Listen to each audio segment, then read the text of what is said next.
Welcome back to the Maven Show. This is your host Rohit. Today we have Sandra, the content creator, author, and marketing consultant. Thank you, Sandra, for getting into the show. Thanks so much for having me, Rohit. You are known as a marketing consultant specialist, bit into business for vegan businesses, like talking about a bunch of stuff in content creation and so on. Would you just like to give a quick intro of yourself, first, like how you got started and what interested you to get into this specifically? hmm my first job right out of university was at a public relations firm here in Vancouver. Mhm. I didn't go to school for that, so I learned everything I know about public relations in that job.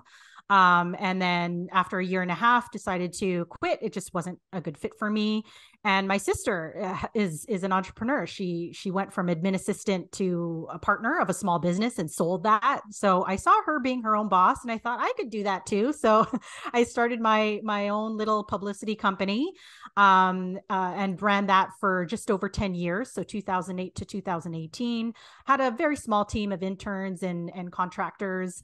And that was called Conscious PR. So we told the stories of socially and environmentally responsible businesses in traditional media. So that's what we were focused on. And then after I closed the company, I sort of, for a year and a half, kind of wondered what my next move was. I didn't think I was going to stay in marketing. I really wanted to distance myself from that. But the same year that I closed that business, I became vegan, which was a goal of mine for many years.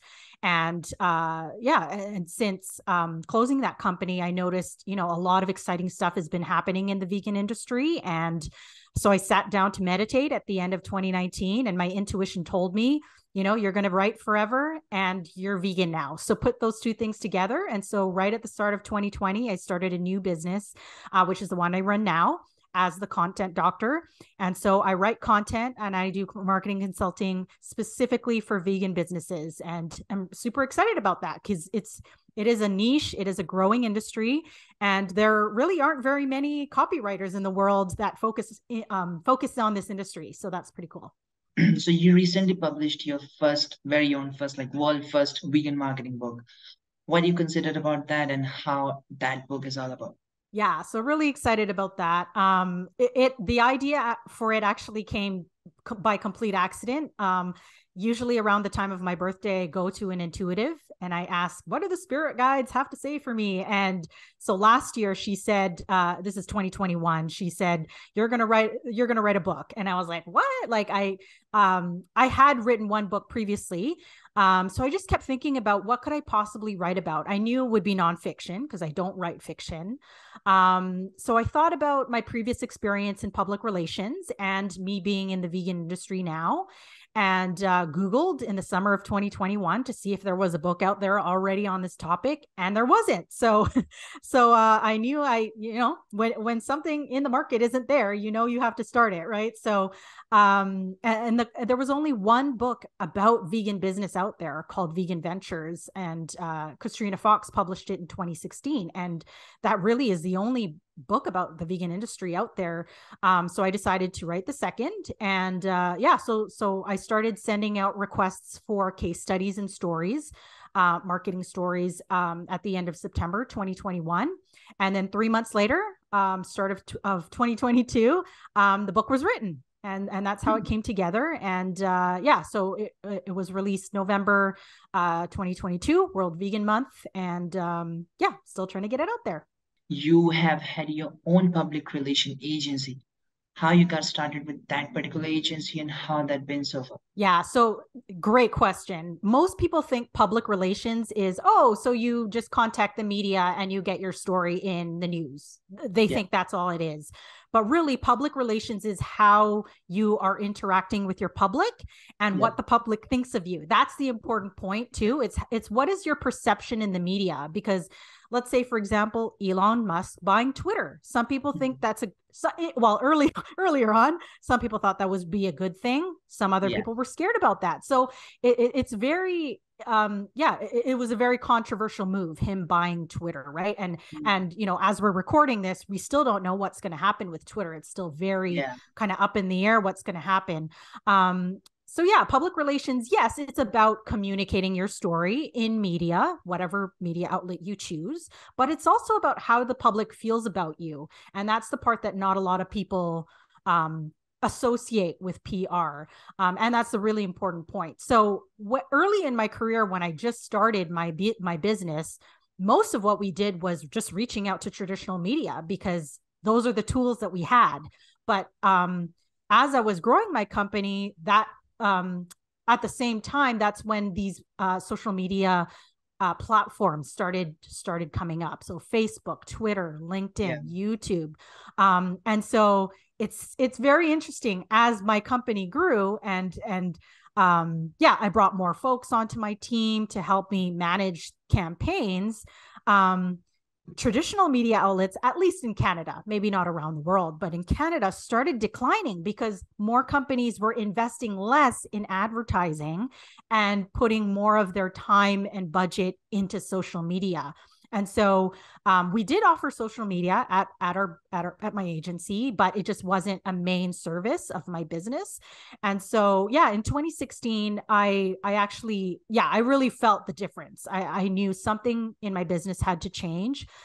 So initially, before I closed, I attempted to partner up with a lot of like-minded service providers in my area here in Vancouver, and attempted to form this large conscious communications agency. And after about a year and a half, just things were taking too long. Like the website was taking too long. A couple of the partners went off in different career directions. And so in 2018, I was faced with the decision, should I just become another digital marketing agency? Because by then there were a lot of these companies in town, or do I close? And so I decided to close because I didn't, I don't want to handle people's Facebooks for the rest of my life. So that's the direction that I went with my business.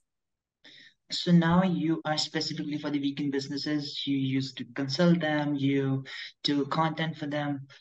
How do you exactly help them? What's the ROI these guys are getting? What's the success these guys have, and how these guys are counting the successes, and like how many businesses like succeeded? Like how many businesses have succeeded from your help so far?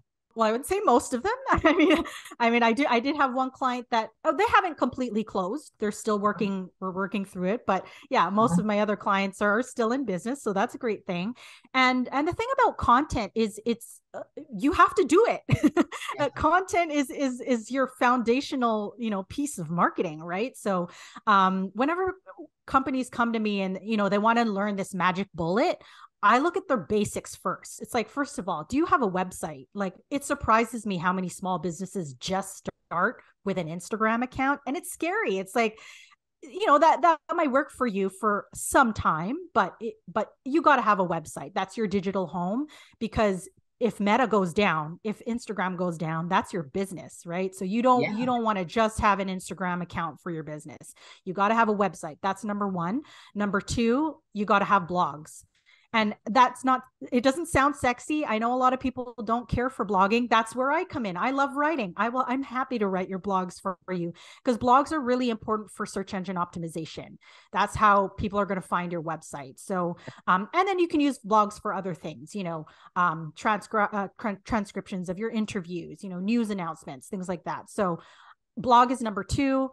Social media is number three. Obviously, that's how you're going to have one-on-one contact with your audience. And then email's number four, because as we said, you never know when a social media platform is going to go down, or maybe, your website might be under construction. You always want to have a way to contact your audience, and email is one thing that you can own, your email list, right? So those are your foundational things. After that, you can always layer on everything else, put more budget into your social media. So, so I always look at how well are you doing your basics? If you're doing your basics well, then, you can do all the other things like influencer marketing, like PR, so that's where I always start with companies. And usually it's, we weren't investing any time in blogs, or we weren't really sending out very many emails, so let's work on that. So that's where I help them out with content. What will be the future of marketing and public relations in upcoming time? Yeah, what a huge question. I think more and more it's becoming focused on the user. right? Right now, everybody's competing for attention. And that's why social platforms like TikTok are doing so well. I don't know. I can't give you that answer, but but from what I'm seeing, it's very user focused. So that's why you want to have all the touch points possible to reach your audience, and even if you're not using all the social platforms, at least have a presence there, save your name. Like, it surprises me. Like, I go onto Twitter to try and follow a company. They don't even have their name saved, just there's so many basics I think that companies could do to, to attempt to reach their ideal audience. And then as I've said before, public relations is becoming less focused on traditional media, more digital, because that's, we have smartphones in our hands. That's how we search for things. That's how we look up companies. So yeah, I would say more user focused, more focused on smartphone technology. That's what I see.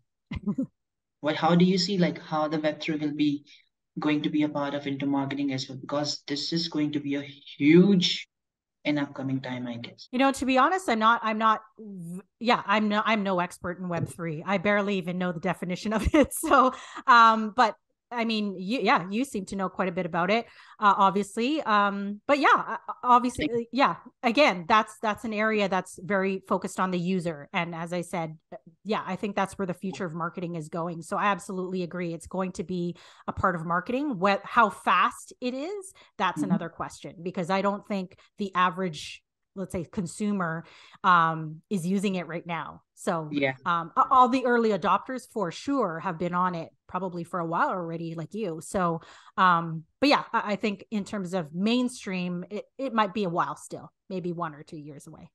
Any best advice do you have, like, who is just getting started with the marketing? The 4 basics, as I said earlier, make sure you're on that, because that's your foundation. Everything else you can layer on, according to your budget.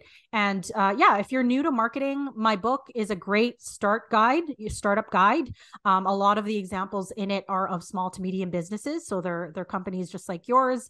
And they're talking about what works for them as of 2022, of course. So yeah, even if you're not a vegan business, you can pick up my book and get some useful tips on how to start your marketing strategy there as well. Got it. Cool. You can even find the book on the description as well. Have a look. Cool. Right. Well, thanks, Sandra, for getting into the show and sharing these insights. I guess people will love to having the knowledge you must have shared regarding the public relations and marketing. So yeah, thank you so much for getting into the show. You're welcome. And thanks so much for having me on, Rohit.